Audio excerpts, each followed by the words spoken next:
You know the big names atop the NFL draft. We have talked about them ad nauseum over the last few weeks. But today, Jeff Bell and I, we're going to look at those guys who were drafted on day 3 that could still be potential sleepers in your dynasty leagues. This is where you can really reshape your roster by hitting on one of those late round picks. Jeff, the parameters for today's show, we are only talking about guys who were drafted round 4 or later. Who's the first guy that you'd like to talk about today? Well, I am pushing the limit because the guy that I'm going to talk about first was the first player drafted in the 4th round. It was Chimere Dike Chimere Dike from Tennessee. Titans used that 401 first pick in day 3 to add Dike in the draft. I think it's very interesting because he's off the radar for a lot of fantasy dynasty people because they just didn't have a lot of excitement around him coming into the draft. Certainly tested amazingly well. And I look at him as a player that he's able to contribute on special teams, just kind of one of these very well-rounded wide receivers. And I think Tennessee presents an opportunity. You step outside of Calvin Ridley, you don't know who their wide receiver 2 is at this point. And so he can come in here and he can be that short yardage type player that can get a lot of value in this Tennessee offense, really build up with Cam Ward stepping in there. And I think that he's being overshadowed because of drafting Alec Eomanor later in the 4th round, who was a player who held a lot higher profile in Dynasty in the rookie space. And then obviously getting Xavier Restrepo, the college teammate of Cam Ward, undrafted. So it's one of these things where this guy almost had day 2 draft capital, as close as you can to not having day 2 draft capital. And he's being overshadowed by the other players on his team and just being completely ignored. Yeah, and I'm with you. I think a lot of people do see those other players. I think they assume Restrepo is going to come in and just be the player he was at Miami, despite clearly not having the speed and requisite athleticism needed at the NFL, and that's why he went undrafted. But I think people are still holding on to hope there.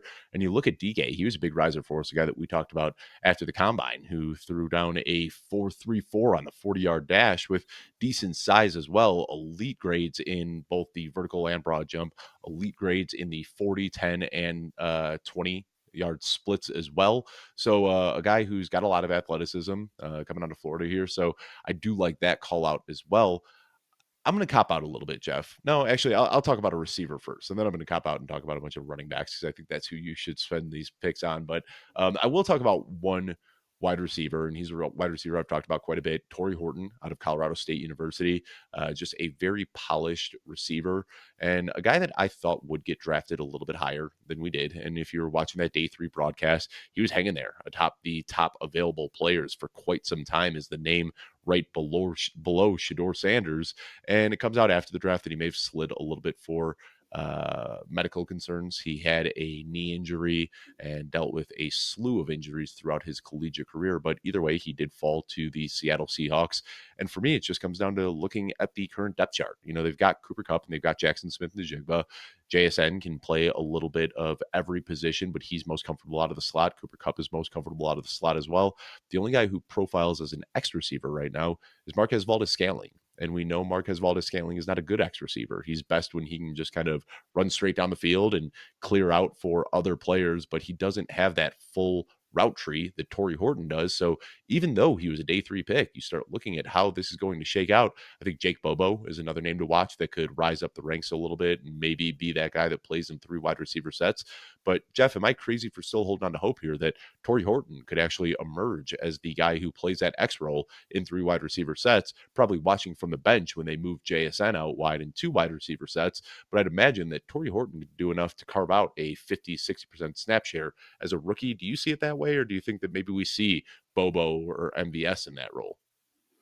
My expectation would be Bobo or MVS just because of the amount of football that they've played. You're asking a lot for a day 3 player, but at the same time, this is what you want to target. If you're going to do a wide receiver that went in day 3, a player that there was a legitimate reason why he slid because of the medicals, it wasn't really concerned about his ability to play, and he steps into very, very open potential environment. And so though, adding those two types of things together, that's where you want to make the bet on, if you are going to make a late bet on a day 3 wide receiver, because we certainly see players that feel blocked immediately on their depth chart, or whatever the other reason might be. But I think that both of these receivers that we talked about do have very wide open opportunities to beat out veterans that really just haven't done a lot to lock down their positions.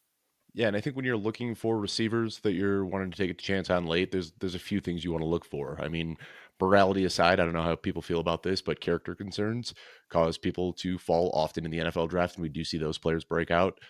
Medical concerns are another reason we'll see people fall, and then small colleges are another reason that we'll see guys fall into day 3. So I think that if you're looking at a guy who got day 3 capital and he's healthy and he seems like he's got no character flaws and came out of a big school, chances are that guy probably is just going to be a role player at best. But these guys that you're looking for with the big upside, you want those red flags that they could potentially overcome. And for me, Tory Horton is a medical red flag, also a smallish school if you consider Colorado State that. So a guy I'm holding on to hope for, but again, probably not taken until the 4th or 5th round of my rookie drafts. Jeff, let's get into the meat of the show, the part where we could probably actually hang our hats on this a few months from now. Let's talk about some running backs that are going on day 3 that you and I both like.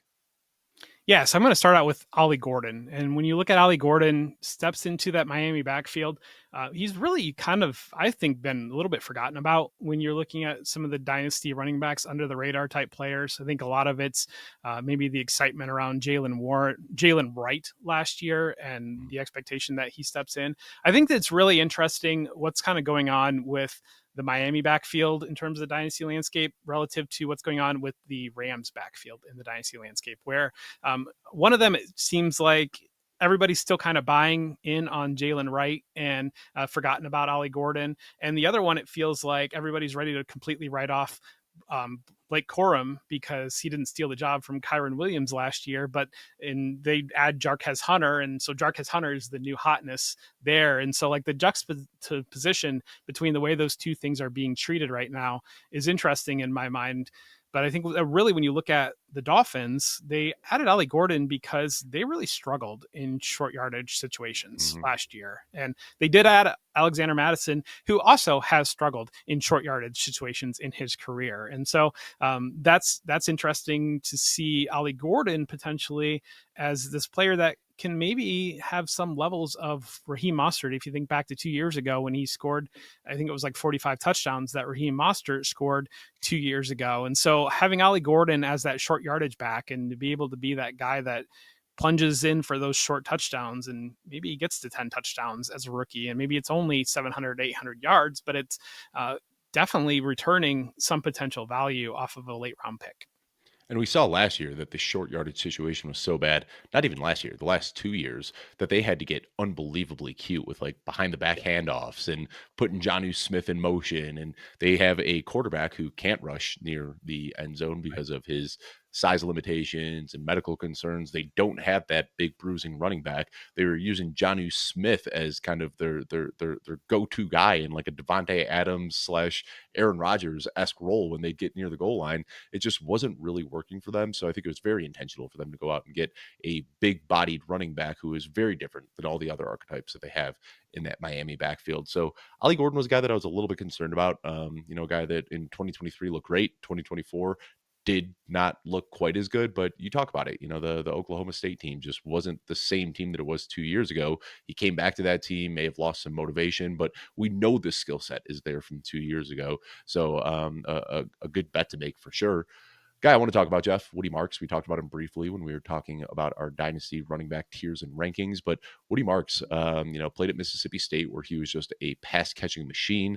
Last year, we saw him transfer over to USC where he got a little bit more work on the ground, but still catching quite a few passes. And he's an interesting player because he has that short field quickness, similar to like a Bucky Irving or a Jordan James, but he didn't have the athletic testing that we want to see. 40-yard dash wasn't great. The composite explosive drills weren't that great as well. So you look at the relative athletic score and it's very disappointing, but then you watch him on a field and he has this short area quickness that's really tough to ignore. Now I see him land on Houston where I believe that the depth chart is wide open. Joe Mixon his efficiency last year really fell off a cliff. He did not look like the same player in the second half of the season. Behind him, you've got Dameon Pierce, who Dameon Pierce hasn't really recaptured that magic from his rookie season. We don't know what the issue is there, but he just doesn't seem to get work. And then Dare Ogunbowale is a special teams player, comes in occasionally on third down. But really what it is for Woody Marks is that he is a young, talented player who catches a lot of passes on a team that made heavy investments into their pass catching game this offseason. So I don't think that he's going to usurp the role from Joe Mixon, but Joe Mixon has struggled to stay healthy in the past. We've seen the efficiency downtick. They don't trust Dameon Pierce. Dare Ogunbowale isn't going to step up into a huge role. It's possible that Woody Marks is a bad Joe Mixon start of the season away from seeing a bigger workload. Or if Joe Mixon goes down with an injury, he could step into that.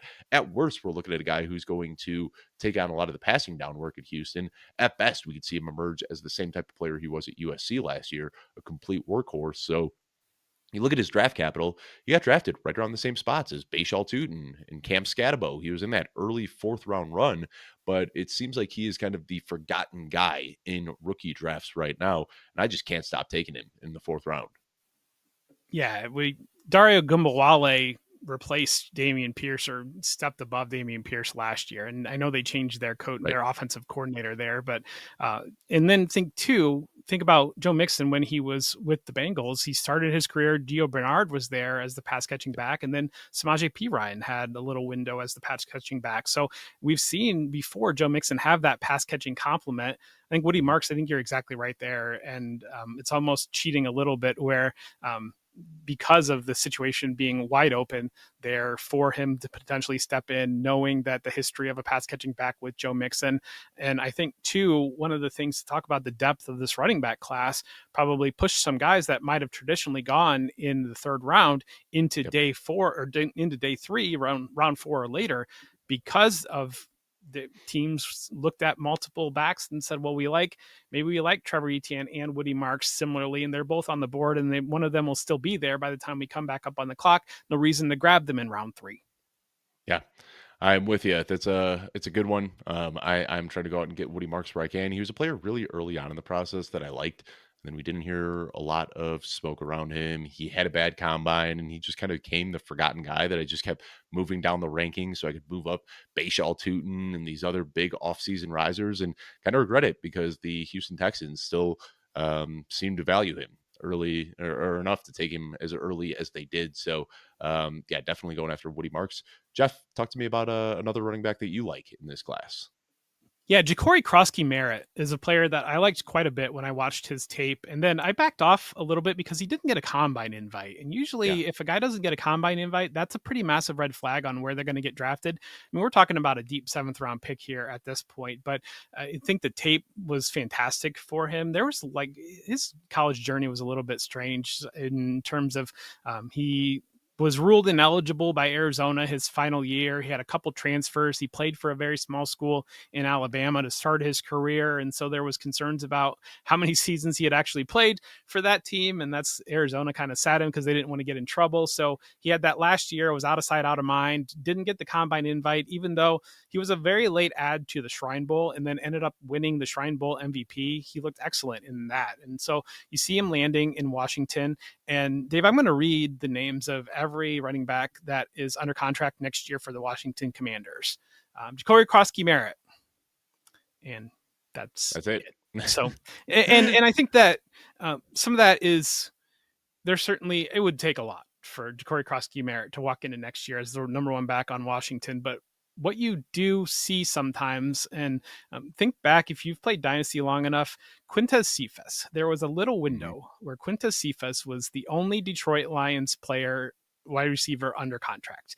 And that basically created this artificial bubble of value for Quintez Cephas. And then the Lions immediately drafted Amon-Ra St. Brown. The rest is history. Quintez Cephas didn't do anything at all. But I think it sets up for potentially that type of situation that if Austin Eckler moves on or whatever it might be in free agency, or, we saw windows last year where Brian Robinson seemed to be almost benched in that backfield. If Croskey-Merritt is picking up some time to end next year, there's going to be that little window where people realize that he's the only player under contract for the Commanders and penciled in as the number 1 back on the Commanders depth chart. And they certainly would likely go back out and add somebody above him. But you were talking about in Dynasty the ability to have these little windows of value and capitalize on those windows of value. And I think this is a player that you're probably not even going to get drafted in your rookie draft, or if it is, it'll be a very late fourth round pick. You can add him after the draft, throw him on that taxi. Maybe he breaks out. Maybe you've got something there, or maybe it is the type of situation he plays just enough to be on the radar, and then people see that contract situation and create one of these little artificial bubbles. Yeah, I am with you on that one. And again, this one, the acquisition cost is nothing. It's a bench spot. You clear out one spot at the end of your bench and you pick this guy up after your dynasty rookie drafts and wait to see what happens. And you do talk about that late in the season. He could get some extra run to see what they have with him. We saw that 2 years ago with Ty Chandler and Zamir White, were late in the year. They didn't have anybody on the contract long term behind those guys, so they wanted to see what they had with him, realized they weren't the long term answers and went out and replaced them, but could have just as easily played well and won themselves a long term job. And Jacory Croskey-Merritt might have that opportunity at some point in this season. So I like that. Jeff, when we start throwing around the term sleepers, like I said, the parameters I put on here were just day three guys. So we're talking about day three guys. I don't know if Brashard Smith is much of a sleeper at this point. He's somebody who's been gaining a lot of steam since getting drafted by the Kansas City Chiefs. But you look at last year, for his first few years in the league, he was in Miami and didn't do much of anything at all. Was just buried on the depth chart, and then made the smart move to transfer to SMU last year, where he completely took over as the bell cow there. And his 5.7 yards per attempt, no other running back on that offense that had more than 2 carries last season was able to average more than 4.1 yards per attempt. So this wasn't an offensive system thing. He was out there making plays on his own. When you watch his tape, he is just a spark plug that could score from anywhere on the field, has the pass catching upside as well as a former wide receiver. So now you look at this team, Isaiah Pacheco, a fun player, and people love his running style, but very limited in what he can do.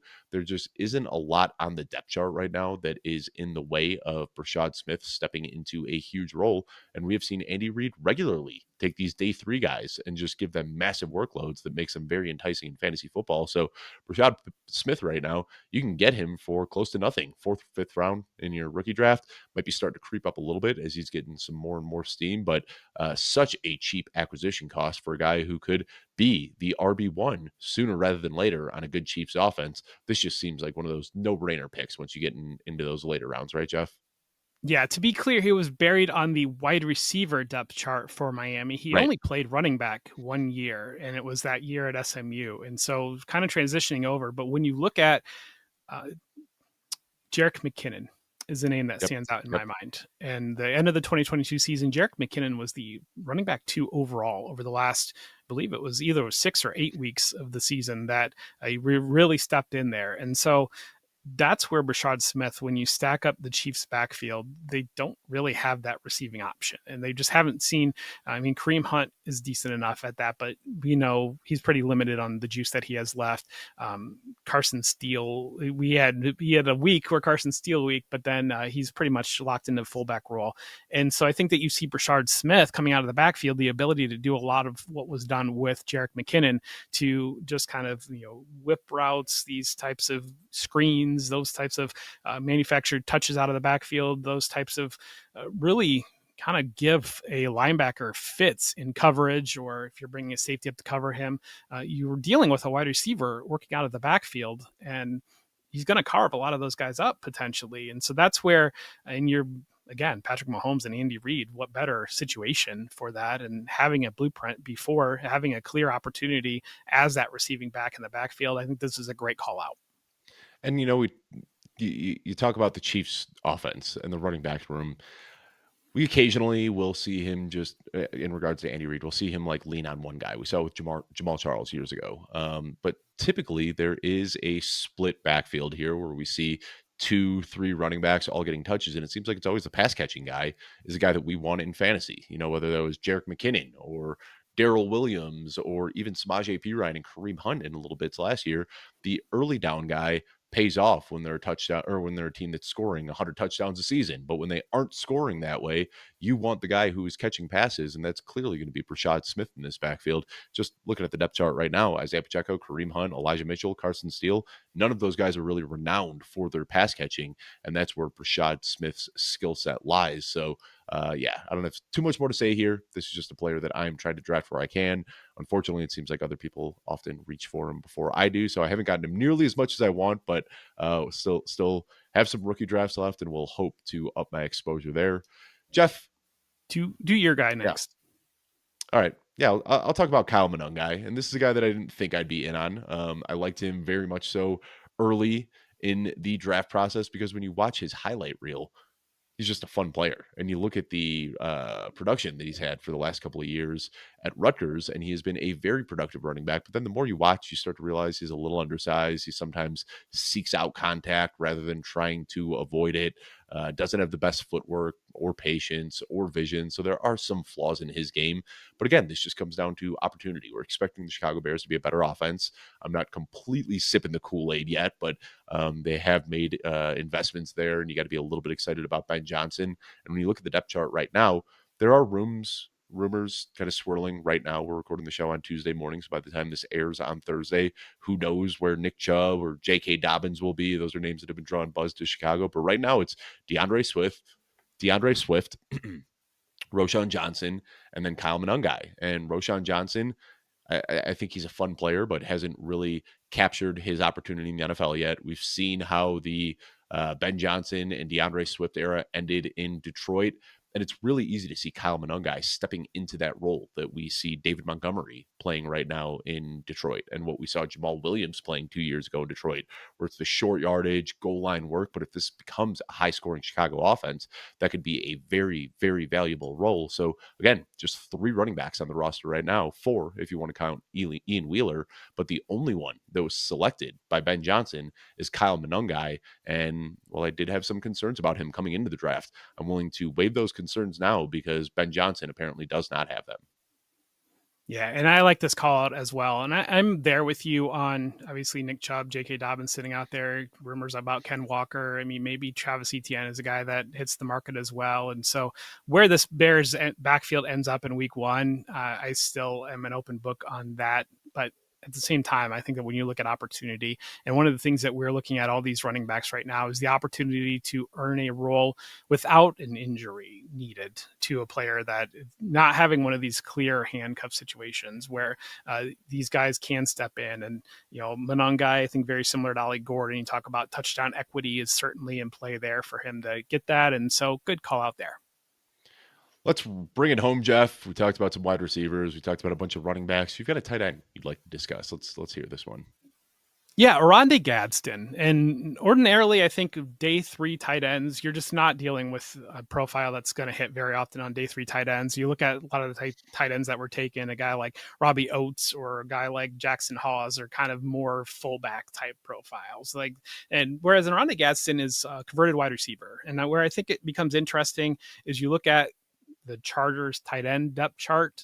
They added Tyler Conklin. Will Dissly had a little bit of a breakout last year, but open questions about if they've got an actual tight end there. But when you look at Greg Roman coming from Baltimore, and I might be wrong that there wasn't any Isaiah Likely, Greg Roman overlap, but I feel like there might have been I a think year there of overlap.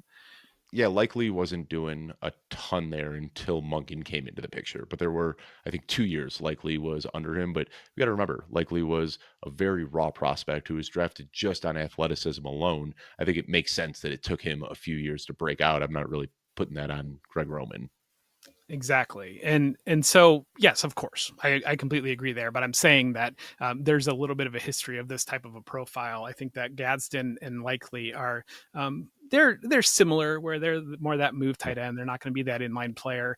I think that when you look at obviously we're excited about Trey Harris, and I still believe in Quentin Johnston, but I think there's obviously Mike Williams being added. There's opportunity here though for a pass catcher to step up, and Gadsden kind of stepping up as that move tight end / big slot type player can be in play on this Chargers offense. And so that's where I think it's interesting that when you're going to bet on a late round tight end, I would bet on the receiving type profile heavily, where if he does turn into a frequent down player, you know that it's because the receiving aspect has worked out. Like, this guy is not a guy that's going to block his way onto the field, even though you certainly are going to have to block with Jim Harbaugh and Greg Roman offense.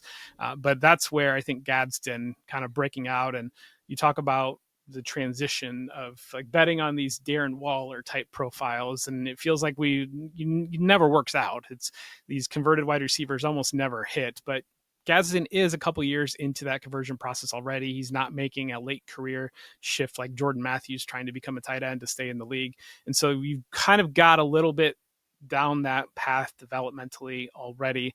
And it's just that if you're going to bet on a late tight end, I feel like this is about the only day 3 guy worth considering. Yeah, I agree with you there. And our Cecil Lammy was actually at, I forget if it was the Senior Bowl or the Shrine Bowl combine somewhere, but he shared a video where he asked Oronde Gadsden about why he made that switch from wide receiver to tight end. And he had some college coaches who were looking ahead and they said, listen, like, this is what they're going to make you do in the NFL. So let's just get a 3-year head start on it now. We'll make that transition to NFL. And then that way you can be drafted as a tight end when you go to the NFL, not trying to make that switch during your first summer camp. So smart move by his coaches and staff to help him get there early. But I'm with you. You know, we talked about tight end being a huge need for the Chargers, and we were hoping that they'd get Colson Loveland. Didn't work out that way, but Gadsden can do a lot of those same things, especially on the receiving side of the ball. So I'm with you there. I think that late round tight ends don't always hit. I mean, it's tough. We typically see those really athletic guys getting pushed up in the board, but we can't forget, like you said, Isaiah Likely, a day 3 pick, George Kittle, a day 3 pick not too long ago. So it does happen. That'll be it, Jeff. We got some day 3 sleepers here that we were able to talk about. Want to remind the audience that we are here every Tuesday and Thursday, bringing you episodes on Dynasty football. We'll be back next week. I don't know what the topic is. We'll figure something out by the time that comes around, Jeff. But I want to thank everybody for tuning in, and we will see you next week.